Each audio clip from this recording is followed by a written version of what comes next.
Basically what they do is like they do audit of different entities or clients, and part of this audit there will be technical audits, and technical audits will contain something like penetration testing, compliance audit, and then configuration reviews and all these kind of things. So EY had this opening, and one of my friend who moved in from a QA role into this role actually referred me there. While I was doing my college days, like I used to be very much interested in all these kind of things. So back in, I think in 2000. 7 or 8, during that time in our college there was a national level seminar which had cyber security as the topic of interest, and there were so many prominent personalities who came there and they were demonstrating many things, and I was like very interested in that kind of thing. So many of my friends knew that I used to do this kind of stuff. Like I used to, after college time, like I used to research all these kind of things. I used to download all kind of stuff and try out in my So personal.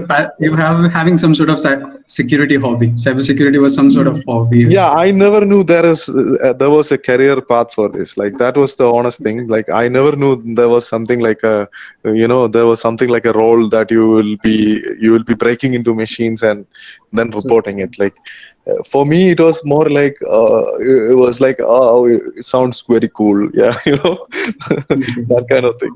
So I never knew that there is a career path. So even in that seminar that was conducted in our college, during that time this industry was in very infant stages. There were not right. many openings and stuff like for especially targeted for cyber security. At least in India there was no, so during that time it was more like anyone who is related to security is basically running antivirus and patching machines and this kind of stuff, not breaking into machines and trying out stuff. So that was completely a new thing. So anyway, I was very interested in this, and my friend remembered this from my college days, so he referred me there. So I went in for the interview. It was more like me convincing them I had this in as a passion for me, but some of the team leads and all, they were like very skeptical about this. Like, okay, this guy is a developer; he doesn't have any experience in this sort of stuff. So, anyway, they had this huge requirement, so I happened to join their team, and then from there I started getting into penetration testing mostly. So it was more like real hands-on things, like so that's how I started my career. So it's been almost like almost almost 10 years now. I've been a pen tester. So from there I worked in EY for almost 6.5 7 years, and then I moved here to Dubai. So now I work for Dubai government's technology arm, which is called Smart Dubai. So I work as a security specialist there. So part of my role is basically breaking into things, and then part of my role is like designing security around new projects and all. So it's more You like mostly a, handle the assurance part and the security architecture parts. yeah, basically, yeah. That's what I do now. I take two things from this quick chat with you. Like you said, two key things. Like one, that you lost the campus interview, which Yeah, says that that's not the last point where we say a person is successful or not. absolutely. Yes, yes, yes. That's That's what that's a I very wanted to. that's a very motivating learning from your quick conversation. Second thing, Yeah, that when you have a passion, it doesn't matter what you do. You can, end of the day, you can be successful in that place. So one is that you absolutely. need to have the hope, even Yeah, whatever fails, you keep trying. yeah. Second thing, you need to have that spark inside your heart, the passion. Yes. That's what I quickly So, take from so there. it's all about your quest for knowledge in some kind of thing like that. If you would like to learn more and keep on learning every day, So every day is like learning something new. So That's that what is my what. next point was. I was about to ask you, like, we be in Dubai, myself and Mohesh, both of us are in Dubai. So, Yeah. for the interest of the students back home in Kerala, I would like to say that Dubai is a very vibrant city where technology plays a very key role, and Mohesh will agree with me on that point. The Yes. government comes up with the strategy. The government comes up, whatever happens in the world, the government want to implement it for the first. They want to be Yeah. the leaders. They want to be the number one. So, for example, when the AI, or we call it Industrial Revolution 4.0, where we talk about artificial intelligence, blockchain, 3D printing, all these things, immediately there was a strategy in Dubai to adopt this. And then now most of the government activities are focused around it. There are different strategies where real estate activities are happening on blockchain. We Yeah. have artificial intelligence in medical field, in most of the fields. And then we have robotic pharmacies running in some of the hospitals where Yes. you just pay for your medicine and the medicine comes through the other counter, all done through robot. Yeah. Yes. Yes. So one thing I want to ask is, when people get into a job, or when people get into anything, like let's say they are students or they are working professionals, we tend to build a comfort zone, right? ഇപ്പൊ നമ്മൾ students ആണെങ്കിലും നമ്മളൊരു working professional ആണെങ്കിലും ഒരു comfort zone നമുക്ക് ചുറ്റിലുണ്ടാവും. Okay, ഇന്ന് 4 മണി വരെ സ്കൂളിൽ പോയി, അല്ലെങ്കിൽ 4 മണി വരെ പഠിക്കാൻ പോയി, അല്ലെങ്കിൽ രാത്രി 8 മണി വരെ ജോലി ചെയ്തു. Okay, finish it, go back to rest, right? Yeah. How do we break this comfort zone? How do we keep breaking this comfort zone? So that's the only way I think we can move forward. Yeah. What's your So experience? comfort zone, yes, definitely. So personally, it was a challenging thing for me also. So if you could recollect what I said, like I used to work in EY for almost 6.5 years, True. and if I would have stayed there, I would have been still in the same role. And because a company like EY is more like advisory services, and it's a big four company, so most of these recession scenarios don't really affect on those kind of companies. So it's a perfect place to be, Safe. for your To stay yeah, safe. stay safe. So it was kind of hard for me also. And when I look back in during that time, it was pretty hard for me. But one of the things that helped me most was like I had good friends who used to motivate me. They used to tell me like, okay, you've been here for a long time. Now you have to think something else. Like, in those kind of situations where you land up in one role and you be there for a long time, ultimately it's up to you. The responsibility is up to you. You have to drag yourself out of that, and there are things that you have to achieve. So you just have to focus on that, and just aim for that and proceed towards that. So it's just a matter of realizing your own potential, and working towards that end goal. So believe in yourself. That's the main thing, basically. So motivation has to come from within rather than Yes. waiting from Yeah. outside, So right? so many people used to advise me, and it never happened until I realized myself like I have to move.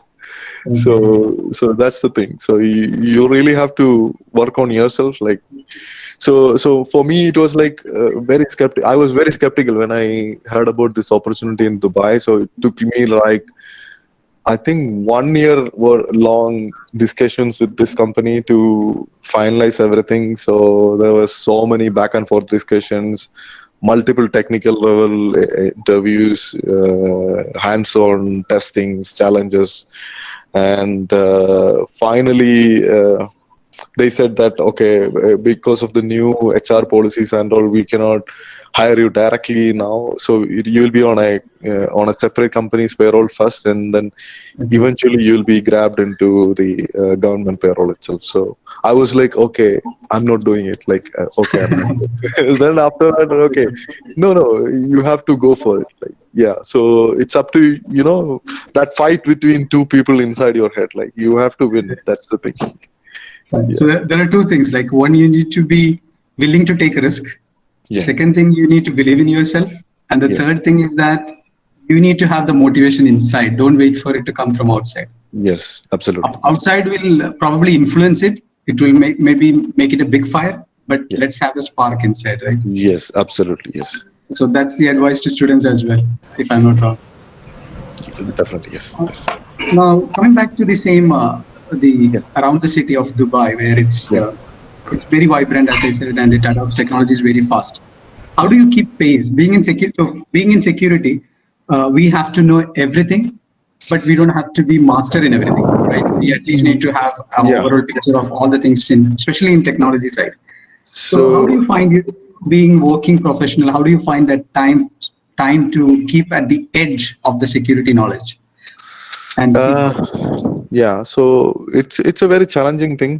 So being inside one of the most vibrant entities in Dubai. So I don't know if you know about our company. So we are the ones who provide technology to all the entities in Yeah. Dubai So government. So maybe I can brief on that to the students. Like Dubai Smart Government is the government's technology arm. You can say they're like the yeah, service provider and advisor and whatever you can think of. They yeah, drive the strategy of Dubai technologies. So yeah, Dubai Smart Government came up with artificial intelligence strategy, paperless strategy, the yes. blockchain strategies, and all those things. So that's for the information of the students. And Mohesh is working with that government entity, which is driving the Yeah. digital strategies of Dubai. Yeah, so Smart Dubai is basically they provide services, they provide software, they provide technology. So it's more like the one-stop shop. Every government entity will go for if you want to have, let's say, you want some service, you want an app, you want some servers, you want I some. think it will be good Yeah, to tell the students about Dubai Now app, right? Where all the yeah, government services is available inside one app. So, yes, to the knowledge of all the students and our staff itself, you can download an application called Dubai Now, where yeah. you can see that all the government service is available under one app, and that it's a privilege that Mohesh is one among them who makes those things happen securely. Yeah. So yeah, so it's a very challenging environment. So for example, like Dubai now, which I just mentioned, so it's more like a connection between different entities. So if you want to pay your car insurance, you can pay it on the app. You want to pay your road tax, you want to pay for your license, you want to move into a new home, you want to get paid for your government services related to health and all other things, you can do all that in one app. So it's an integration of all different entities and all.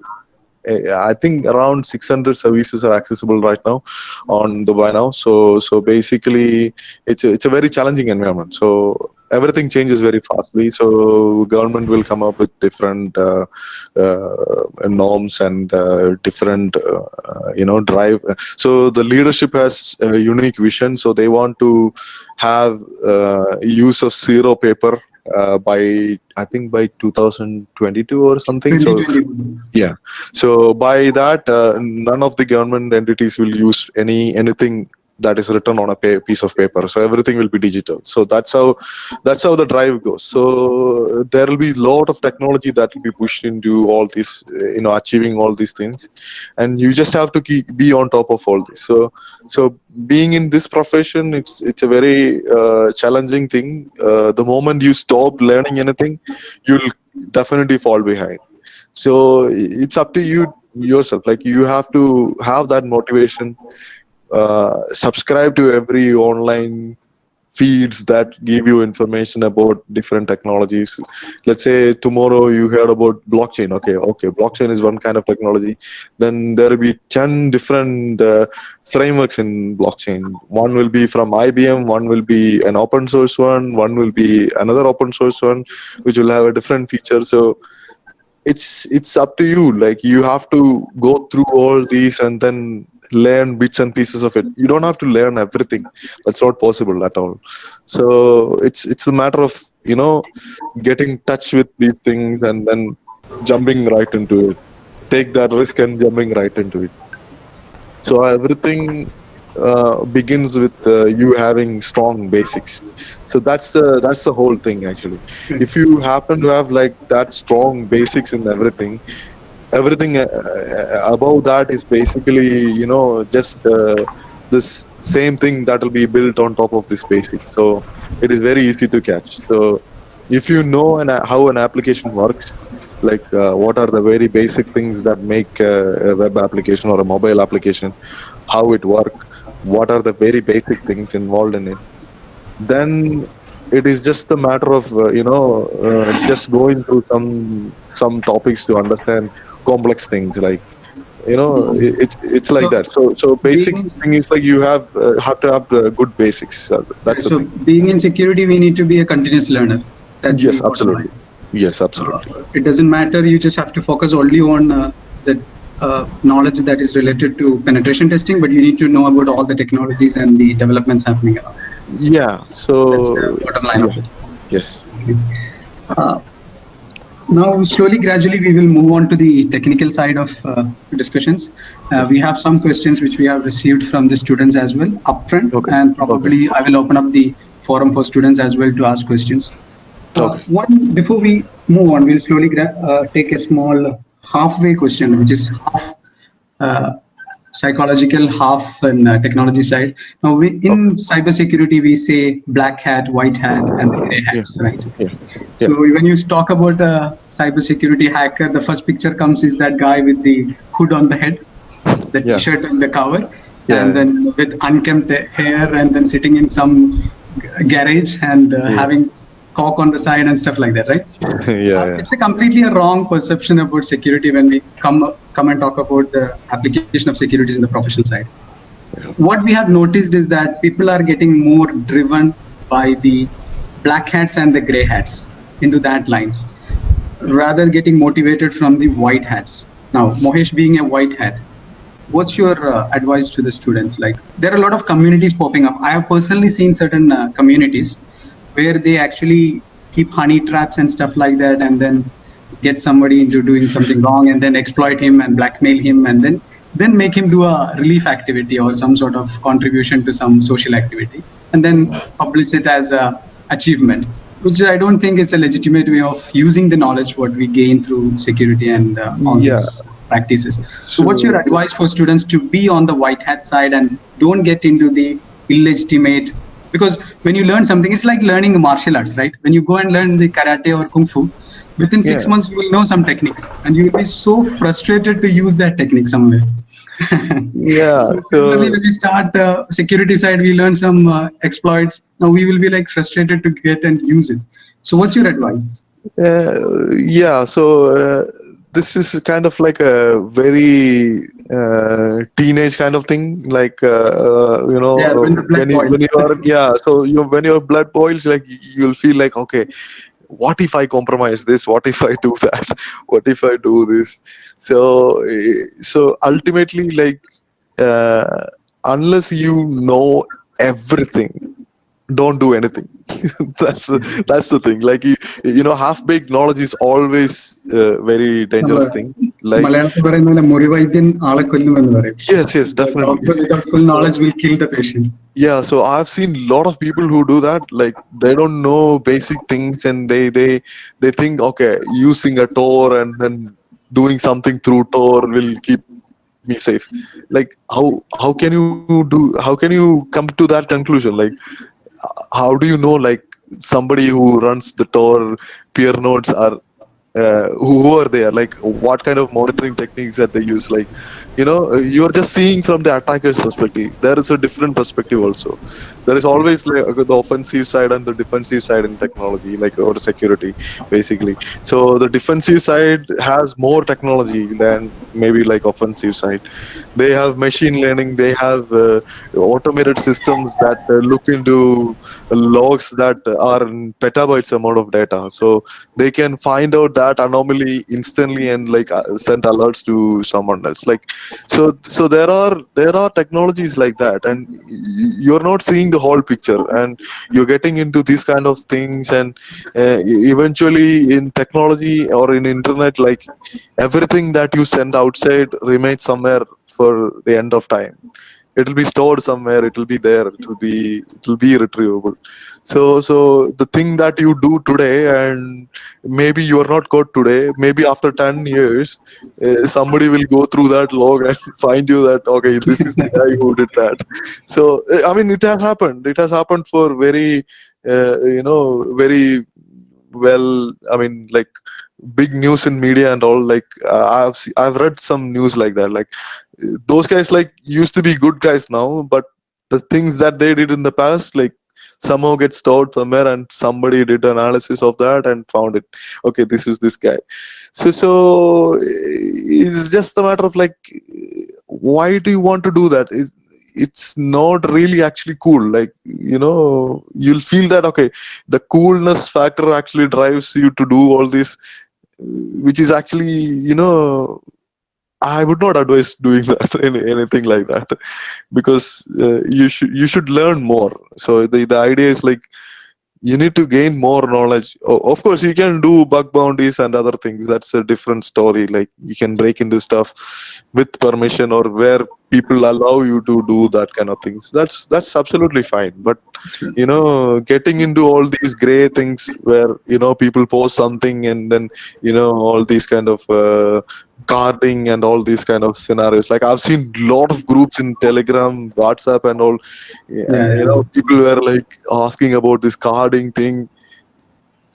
Somebody will keep track of all this. Like it's just a matter of different countries getting aligned into a single laws, and that is That's what happens to me. yeah, eventually we are going in that direction. So somebody who is running a scam from US is currently not affected by any law in India, or the same thing otherwise also. So that is not there right now. Maybe tomorrow there will be, and people will always have these kind of logs, and they will come after you. It's just a matter of time. Correct. So don't do all these kind of things. That's what. So we have to so the advice is basically to stick to the ethics, stick to the principles. Don't get motivated by Yeah. these sort of WhatsApp groups and Telegram groups where they discuss all these too Yeah. techy things for the bad purpose. Yeah, maybe in the past, like in 1990s and all, there was not very advanced monitoring systems, and there was no systems like that. So nowadays it's very advanced. Everything is monitored by somebody. It's dumped somewhere. Everything that you do on the internet will have some kind of footmark or footprint somewhere. So there's no really you cannot hide from someone. If they really want to track you, they can track you. So why waste your career? Why waste your future? Why why do all this? We have a nice comment in the chat box that white hats exist because of black hats. Yeah. Let's get into that discussions at a later stage. Yeah, so there are different things. I mean, these days, somebody who is like really black hat, maybe there are state-sponsored attackers. So they are a different story altogether. They are funded by some state. They work like, I mean, that is their job to do. So they will do that. So definitely, there should be some white hat who will have to deal with these kind of scenarios. So what I'm telling you about is like, as an individual, maybe it's not a good choice. Like you shouldn't do that. Yeah, just gain the knowledge, but don't get into the bad activities. Yeah. It's like any other things, any other common sense things. Yeah. Most of the questions I have from students is basically how did you get into the DigiLocker? Okay. Okay. Before I move there, I have one question. As you said, like you are a son, you are a nice husband, you are also a working professional, and having all these roles doing together. When did you get time, and what is your tactic of sparing time to do these extra curricular activities of hacking? And what's your method or your approach to it? How is you finding time? How do you do it? And how do you keep a consistency on that? Okay. So I'm a married guy. I have a 5-year-old son, and my wife lives with me right now. She used to be when I was in India. She used to work for a bank. Now she quit that job and she's like living with me right now. So it's more like a challenging thing. Yeah, definitely, because spending time for these kind of things outside of office is a bit taxing. When you look at your family life, you will have to balance it somehow. Let me just add to one point. Like why I'm asking that question is like I would like to share that experience to our students as well. Like they are learning, they have multiple things to learn. Like for example, they have their academics, Yeah. Plus, they are in red team to learn security. Plus, they might be learning some other technology side as well. So, you as a professional, they as a student should find that extra space to do something extra. That's the reason behind my question as well. Yeah, so the whole thing is like how much you're passionate about doing that. If you look at me, when I was in India, I was more like I used to break stuff and at office, and then I come back at home, and then I used to make things like uh, I used to have l- a kind of like a lab kind of thing in my home, so where I used to build all these kind of like I used to be in 3D printing, I used to be in hardware hacking and all these kind of things. So there it was more like I had some space and I had some time. So it's all about your passion. You have to have that passion inside you, which drives you to learn new things every day. So for me, uh, anything that is like working with a machine is very amusing for me. Even if every day I see some new machines, like wow, that looks very cool, I need to learn how it works, and that's how I will think in the first place. So that's the thing, like you have to have that kind of a passion inside you. So for me, getting into this kind of a role is basically, you know getting into a heavenly situation where I can see lot of machines and I can interact with a lot of machines, and I can learn about machines every day. I can see new machines every day. I can see stuff more and then learn more. So it's up to you. Like you have to have that passion. So that's the whole thing.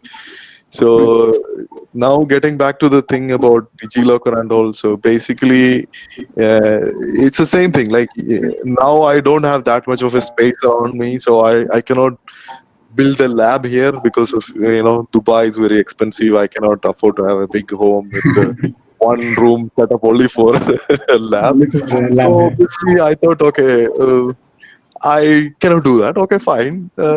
I'll do something else. So previously it was more like I break stuff at office every day. Why should I go back home and break stuff, more stuff? It was more a kind of like I'll make something, and now Okay. here obviously I cannot do that. So, but I still love machines. So what I will do, like okay, I'll break more stuff. So that's how it happened.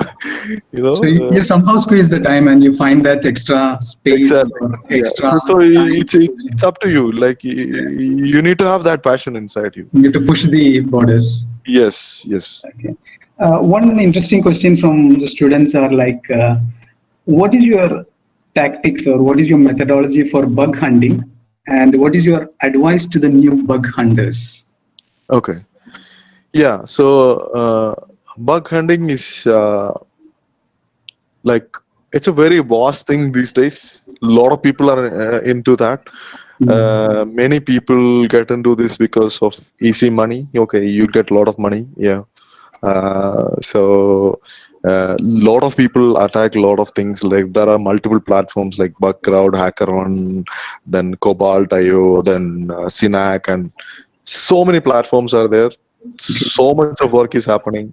So you guys are more like beginners in this. I would advise one thing, like uh, people will be obviously attacking some stuff. Like let's say there will be something that is posted on a platform like this, and there will be people who will be trying to find bugs on it. So always think out of the box. Like that is the main thing. Like there will be people who will be always trying all the de facto attacks and de facto things. You can fire up a bug suit and run a scan on it.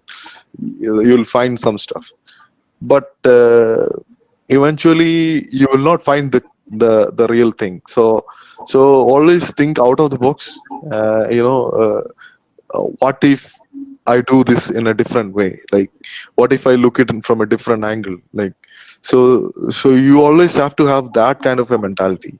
So that's one of the key things that makes you a good penetration tester or a bug bounty hunter or whatever you are. So think in a different perspective. So normally when developers develop something, they say, okay, step one is this, step two is this, step three is this. So step 4, you will have some output.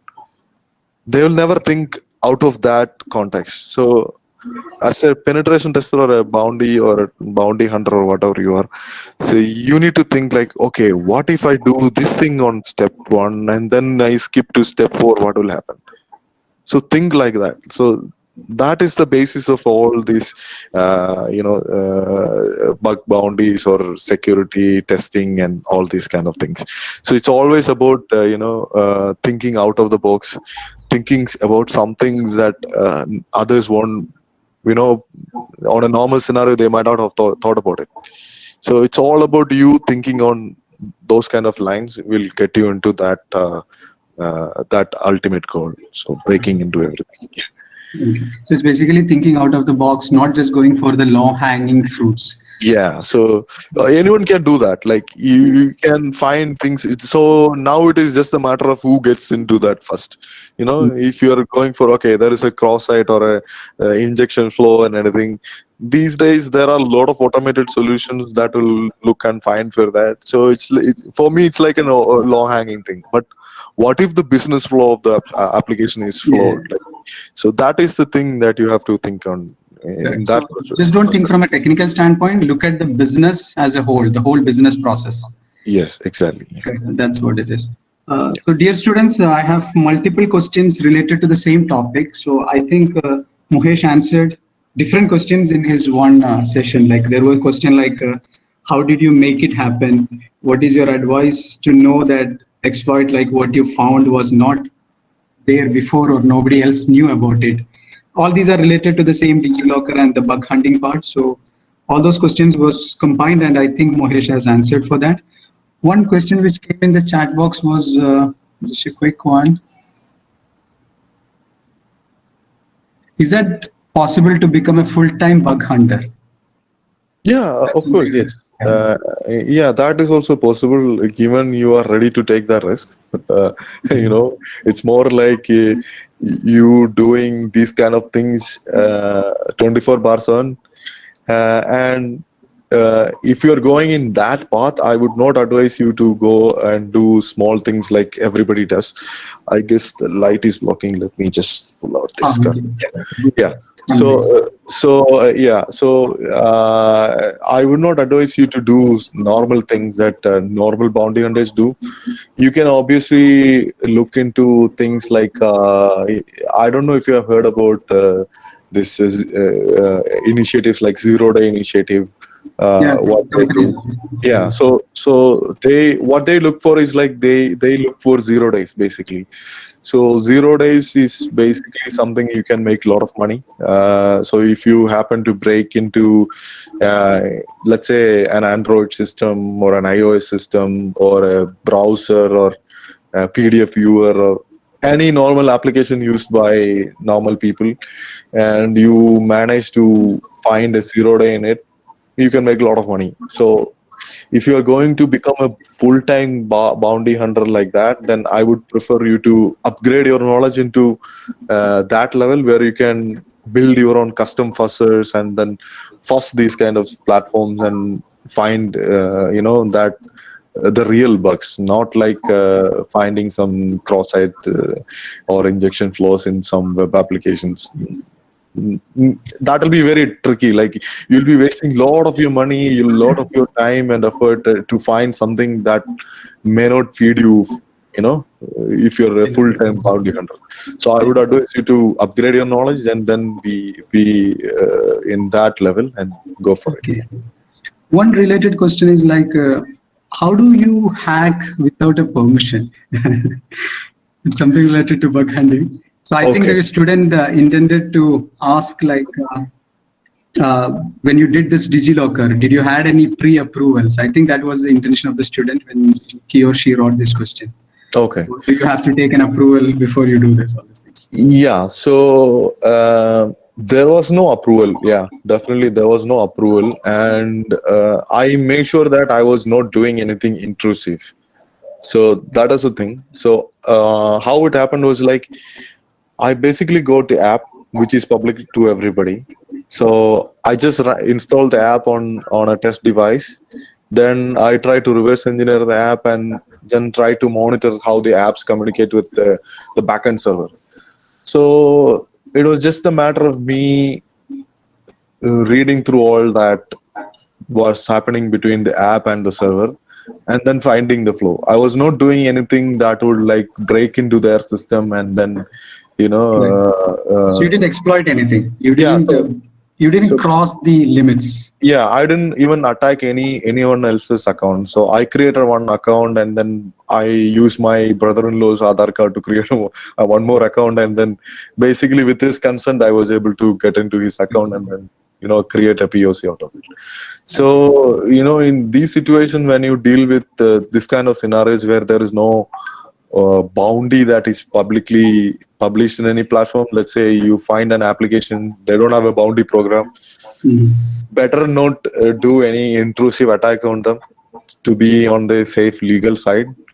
Of course, yeah, it depends on how the data privacy laws and different laws that are in different countries. And in India, as far as I know, we don't have any law that will, you know, say otherwise. Like you're not supposed to look into this if it is locked. There was obviously no lock. So so it's just a matter of reading through that and understanding how the application Even when you are doing a penetration testing or you are analyzing an application or an app, make sure you're doing it in a controlled way. yeah, yeah, So that is that's a what your different, advice is. yeah, that is a different story altogether. When you're doing a pen test for a client, obviously you will have a set of written agreements with them. Let's say if you're into a consulting role or you're like doing this on a professional thing, then you definitely will have different level of service level agreements. You have NDA signed, you have contractual agreements and all these kind of things.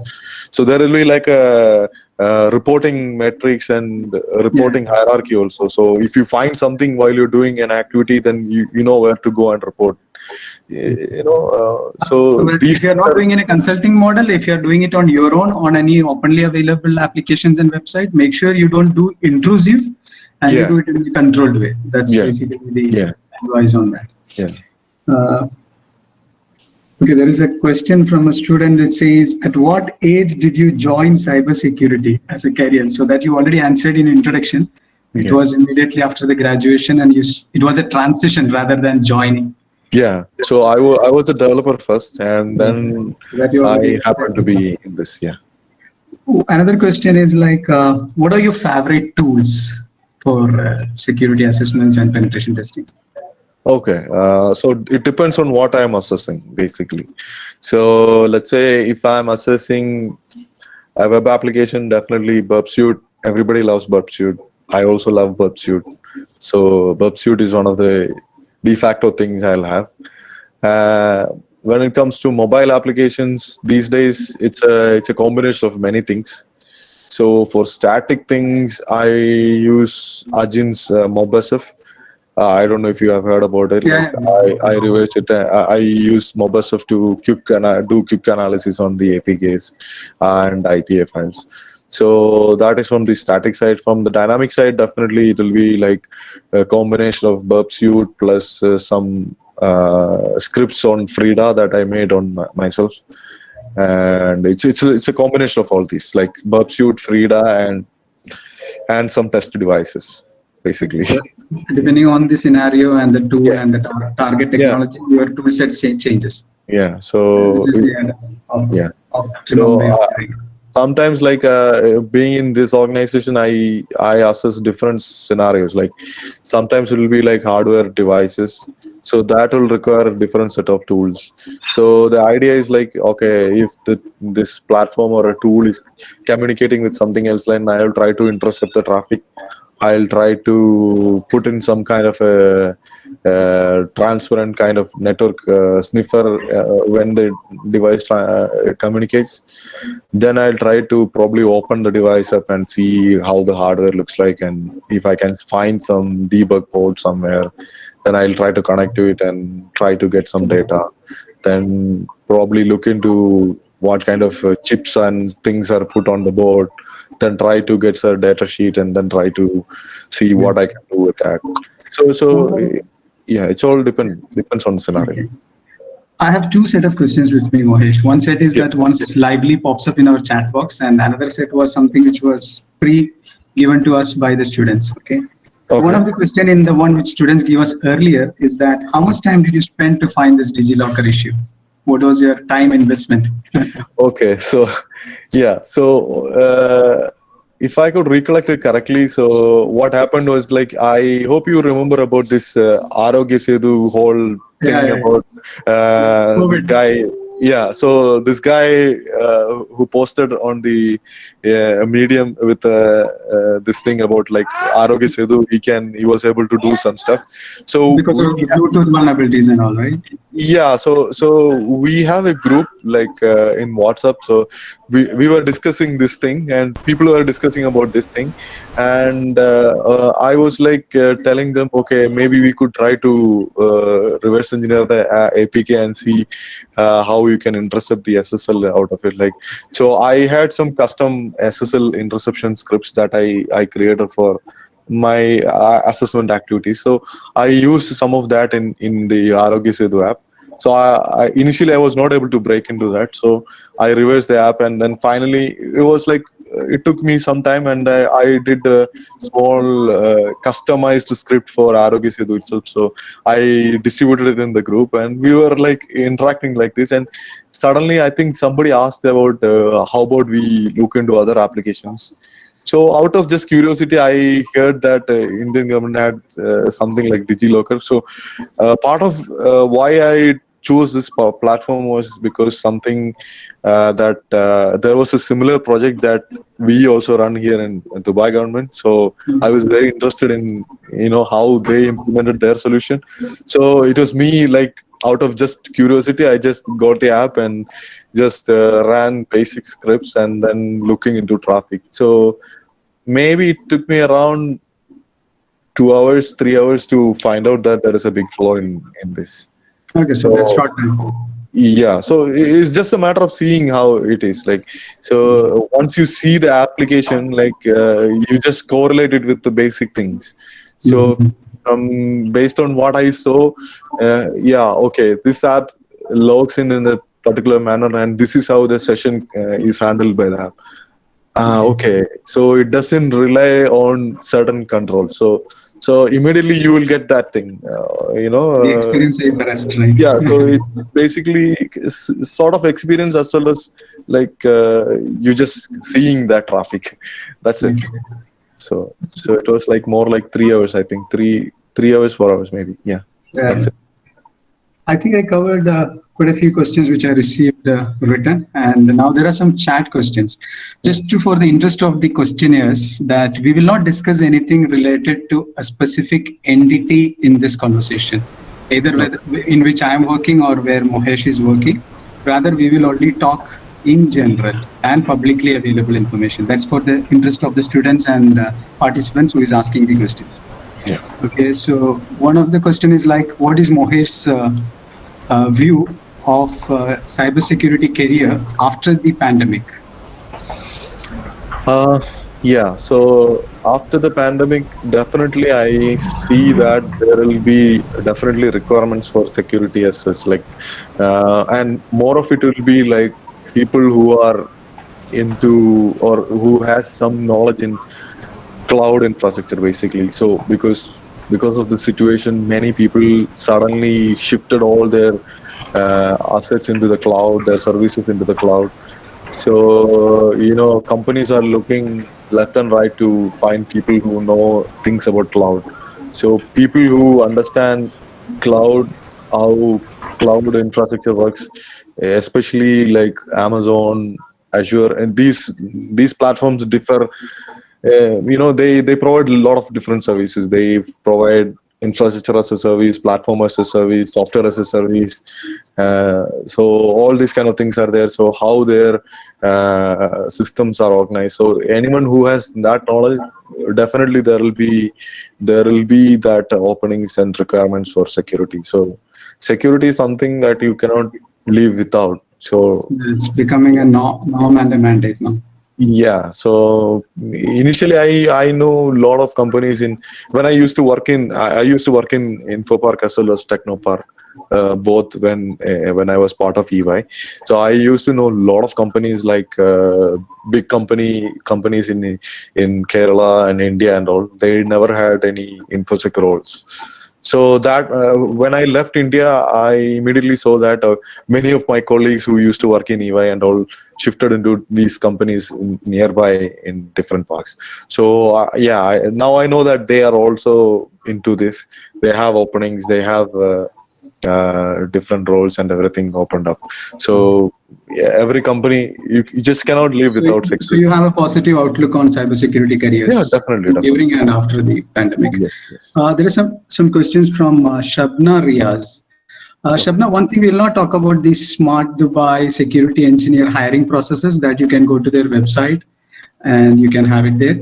But your other questions like, does any certification add weight to the resume? Mohit, do you want to take that? Uh, yeah, sure. So it depends. Like security, it's basically a big umbrella. So there are a lot of things in security. It's not just breaking into things. There is always the defensive side of it. There is always the architectural side of it. There is always the defensive side where you people monitor. There will be the compliance side where Mhm. you have to build policies and things. So it's up to you to choose the path, right? So if you want to be on the offensive side, breaking into things, yeah, definitely certifications do matter these days.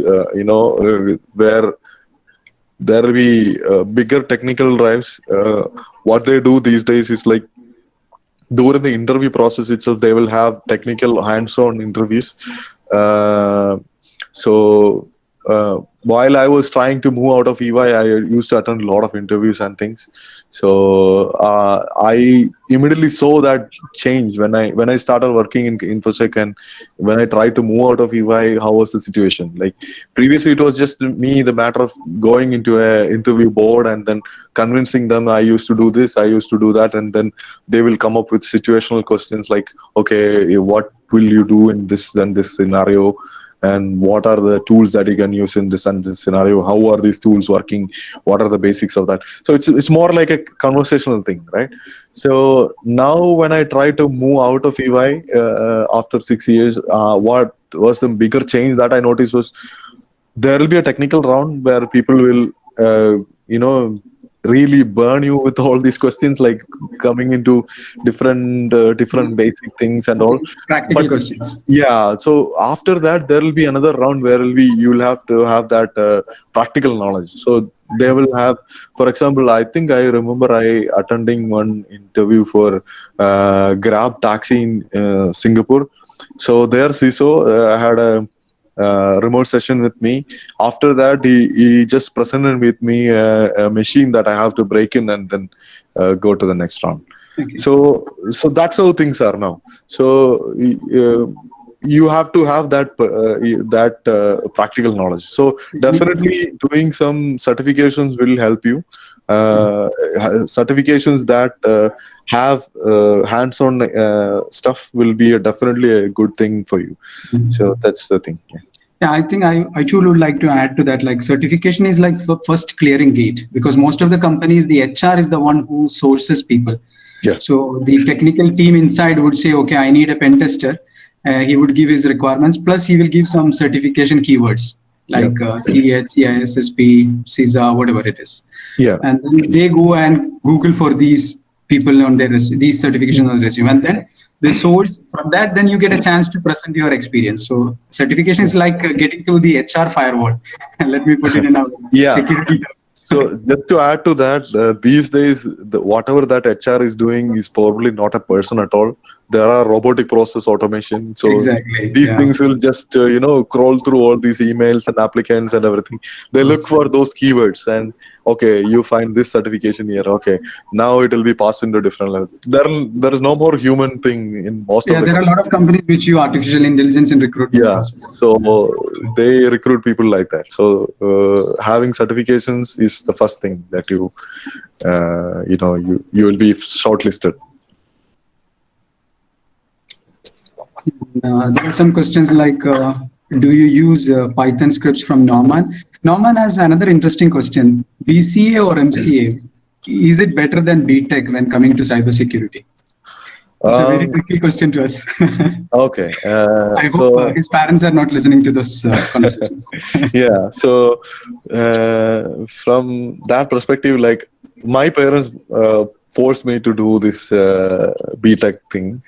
I never really felt for it. Like uh, I mean, it was like a rebellious thing for me, but probably not a good thing for you. But that was something that I did. But the idea is like these things actually build the basics. So how much you learn from the basic things is what matters the most.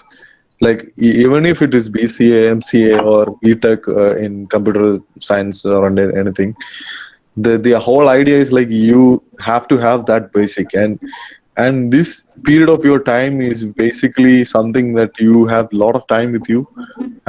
You can really build outside the campus, like as an extracurricular thing, you can always go into doing or some courses, or going through different content that is available online. So you will have a lot of time with you. So honestly, it doesn't matter. Like if you're from BCA side, you're from BTech side, really doesn't matter. It's up to you to build that basic things, because companies these days, they don't want to train people.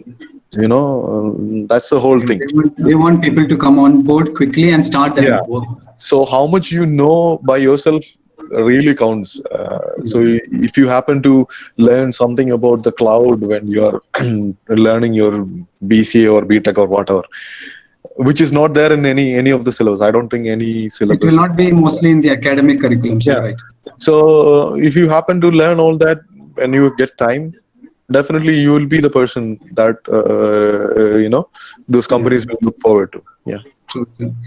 You're right, Mohesh. Even I had that experience, like when I was doing the buffer overflow studies and all, the knowledge which we learned in the MCA courses, like the memory management, you write in C program directly to the Yeah. memory, and all those things helped.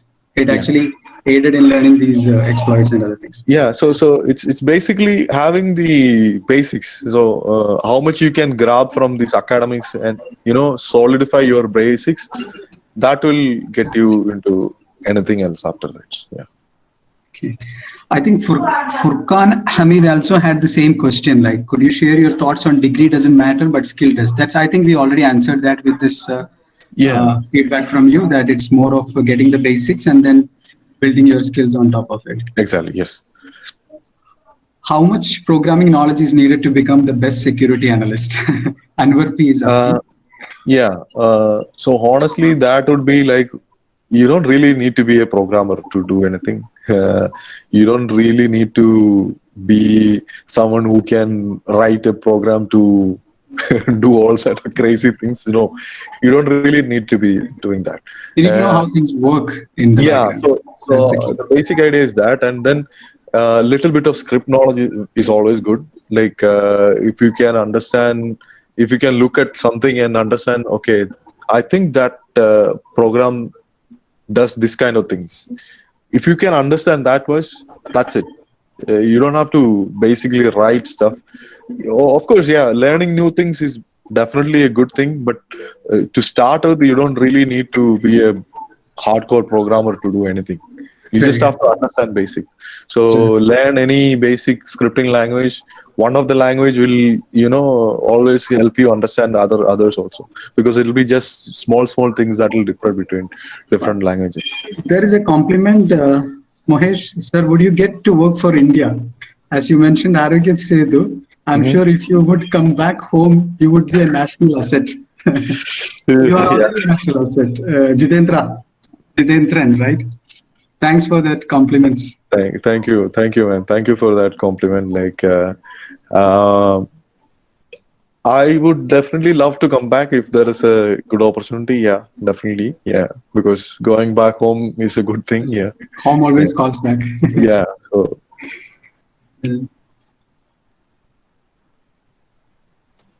In the interest of time, I will just take quick ones, and then probably I'll take few questions from the students as well. okay. Uh, when you ended your first security job, Were you feeling uncomfortable? That's more of not a technical question, more of a socio-psychological question. Definitely, yes. If you get into any new role, you will definitely be uncomfortable. That will be a very normal human thing to do. Everybody becomes like anxious about, okay, what will I do? Okay, I know all these kind of things, but what is like it to be when you actually do the thing? That will be a very anxious stage for everybody, but it's just a matter of don't losing your hope or anything. You just have to make a run for it. Right. Don't worry about all these kind of things, it will come like Take it easy. Yeah. yeah. So being anxious is completely fine, but don't be over anxious, that's the thing. So yeah. Okay. Another question from Nipin. It's saying about tell us something about defensive security and what about SOC? I think he's referring to red teaming and blue teaming. Yeah, Quick so comment on that. yeah, so defensive side, what I meant was like blue teaming basically. So there will be different activities done by the blue team. So they monitor for different, they use different tools. They have a lot of controls applied in your environment. So they get logs from all these and put it into a sim solution probably, and then monitor. Then they use use cases for that, and then there will be source systems that will do some activity when there is a It's as interesting as defensive side, right? yeah, offensive Blue. side and defensive side both are very interesting. So for me, if you look at it from the defensive side, what is interesting to me the most is like the way that industry is progressing. So when it started, it doesn't have that kind of a technology. Now there are a lot of solutions. I believe when I was in EY, there was ArcSight being used for as a SIM solution. Now most of the companies, they use Splunk or ELK or whatever that is like. Yeah, so there will be different technologies, and the way they evolves is very interesting to me. For example, they happen to introduce machine learning capabilities, Yeah. artificial intelligence in them. So just There were to tools find out like Darktrace and all, which use AI and all those things to detect. exactly, yeah. Yeah. So the way that progress is very interesting. Like if you happen to have that passion in you, like okay, I want to build something, like I can probably build something to monitor these kind of scenarios. Like definitely this will be an interesting career choice for you. Yeah. Uh, One question from Basil Josh. Which all certifications do you have, like CEH, etc., other than degree? So for me, when I started this, like there was no, I never knew that Yeah, there is like this I think career. certifications was started somewhere around 2006 onwards. That's where the cybersecurity got the Yeah, mainstream momentum. yeah, Before that, it was mostly learning from books and exactly. materials and some expertise. Yeah. So when I started, there was not much traction to get certifications and all, but that changed. And nowadays, people have all sort of certifications like CEH, like OICP, OICE. Yeah. So if you're going for offensive side, things like this, any certification with hands-on experience, it's definitely a good thing for you. But I still remember when I did in 2008, I did the CH. People even didn't know about CH in this part. yeah, Later, yeah, around 2010, 12, it became a mandate. Every opportunity or a job posting will have this mentioned there. yes, yes. I So have to go to the interview boards and actually explain what is the certificate all about. yeah, yeah. So when I did CEH, it was like more like a thing that was enforced by our client itself. Okay. So one of our client from I think it was from Africa region. They demanded that all the consultants who work in this project needs to have CEH. Most of the Uh, companies do that now. Right? They, yeah, they yeah, basically give a minimal certifications just to yeah, ensure that the guy has that yeah. practical and educational So knowledge. so part of that, like our team, all of them they had to do CH, so we just went and did CH. Fine. And after that, we all did ICP. So it was more like a client demand thing. So most of the clients, they know that these days, like they all look for certifications just to ensure that people who are doing this thing has actual knowledge or not. Okay. I think in the interest of time, I will take now direct questions from students. If any would, how is this process, Sumesh? How would you take some questions from the students who are watching now? I think we have around 81 people. Yeah, right. So, students, if you have any doubts, queries, or anything, you please ask. I would like the student to say the name and then go ahead with the question, and that will keep us more connected. Yes.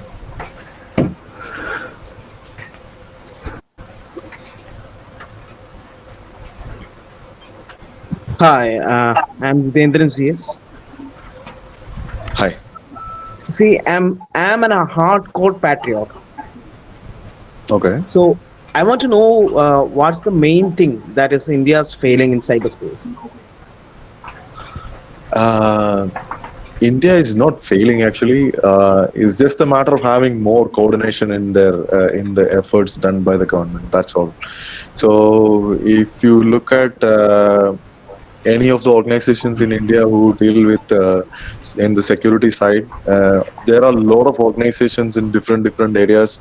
It is just a matter of coordinating all these and having a centralized vision. So that's it. Other than that, we have a lot of potential. We have a lot of people who have very good skills. I don't know if you know about the whole global statistics. Like, if you look at the number of bounty hunters from India, that India is topping all charts these days. So we have a lot of potential. It's just a matter of having a centralized vision, central norms, and then following on that. So If I may to add to that, legislative reform will be a good one, right? Pardon? Can you repeat that, Jitendra? So a legislative reformation will be a good thing to do. Exactly. That you were Yeah, it is just the matter of building a set of laws and frameworks that will be applied across the country on different state government levels, from central government to state governments, and then just following that. It's just that. That's all. If I may add to that, Jitendra, it's like the central and the state governments having legislations, as you said, and then enforcing that legislation through some form of laws, regulations, and then getting them audited on top of that as well.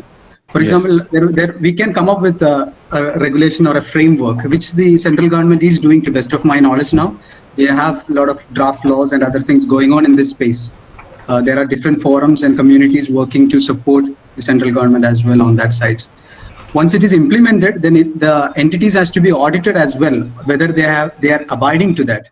It does not just stay in the shelf as a framework or as a policy statement.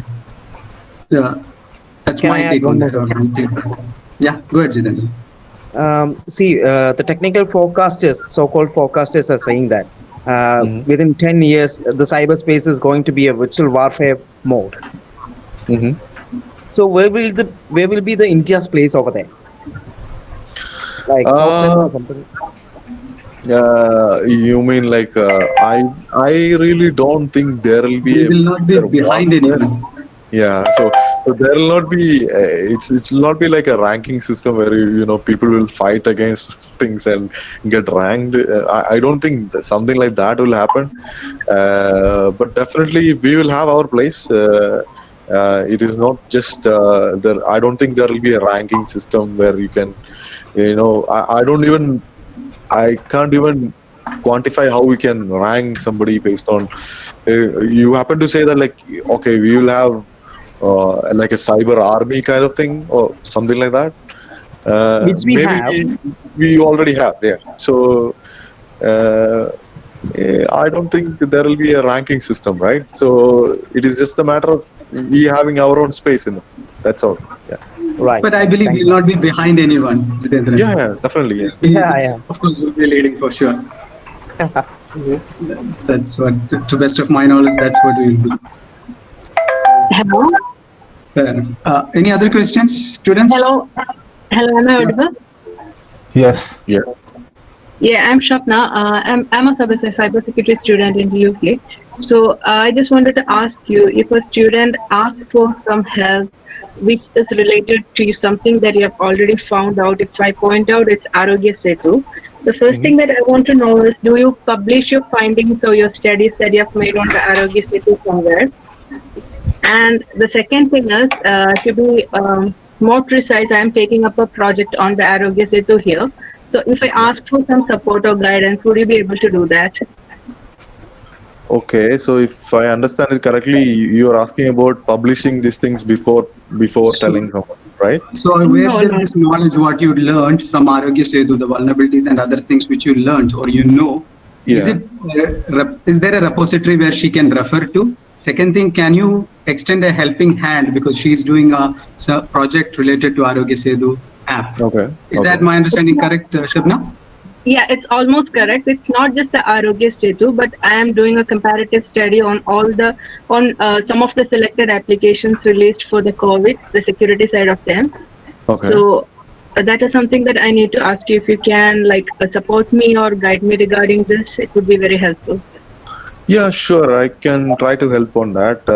The thing is, like, I don't keep any kind of a repository as of now where I can post this information because whatever that I done with the DigiLocker thing, I sent a report to our computer emergency response team in India. So that's how the Okay. whole thing started out. But before that, we were discussing about Arogya Setu in our one of our groups in WhatsApp. So we were just I was just trying to help some people understand the basics of bypassing SSL pinning techniques used in the app. So that's how the whole thing started up. Okay. Beyond that, I never really looked into the Arogya Setu because it's restricted on a geographical level. If I try to access it from here, the app will not work. So I'll have to create a tunnel that will end up in India and then access through that tunnel, which is more like me setting up all this. So I never, found the time to do that.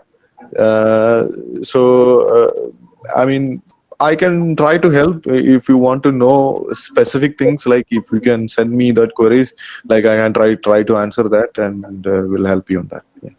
Yeah. Okay. Thank you. Thank you so much. In the interest of Okay. time, we'll just take one more question and we'll wind up the session. Sure. One more question, anyone? Yes, I yes. think My name is Akshay, and I have a question. So, when you firstly entering into bug bounty, what is your first vulnerability you look up for?